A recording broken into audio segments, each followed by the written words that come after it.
Again, Ohio gozaimasu. On behalf of the people of Manila, domo arigato gozaimasu.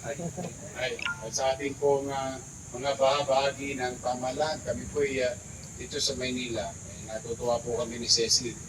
Dahil ito po talaga ang function ng Burnham Green or Park sa puso't isipan ng tao, lalo na noong dekada 80.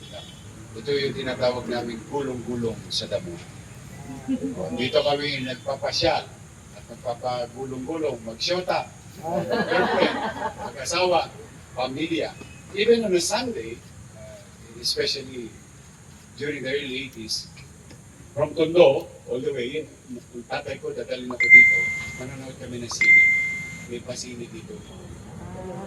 Now, it's a great opportunity for the people of Manila through the initiative of Department of Agriculture and the ILG and all national agencies na ang park na ito, hindi lang magiging park ito. This will be a center of opportunity for skills training, business, and learning. That's why through the Department of Agriculture, on behalf of the people of Manila, thank you very much. Very excited kami. Hindi na tayo mag-import ng Japanese.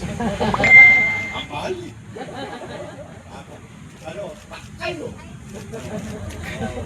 meron. Mahal, tama yun, takay. Kaya ito, tuwan-tuwa to. Kagabi pa to. Si Director Gisa, sabi niya, boss, tumira tayo ng pilon doon. Sabi ko, ipagpaumanin ko sa kanila, hindi ako makararating ng eksakto alas 9.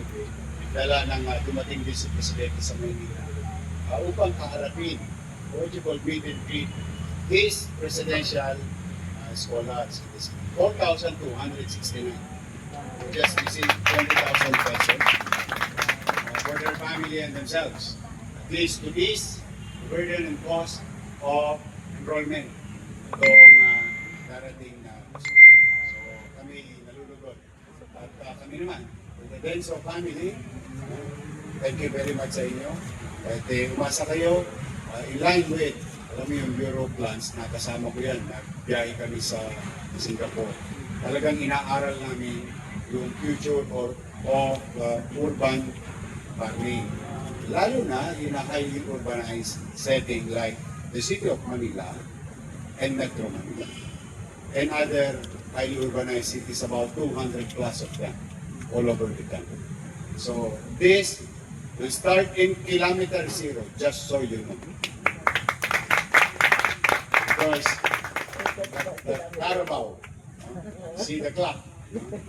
This program is a symbol of a long journey for other cities, individuals, fellow Filipinos, to learn such great skills from a Japanese tradition or perspective through the initiative of the Department of Agriculture. Sinasali, being transferred and share those type of skills, particularly for our future farmer all over the country. So thank you very much sa inyong lahat.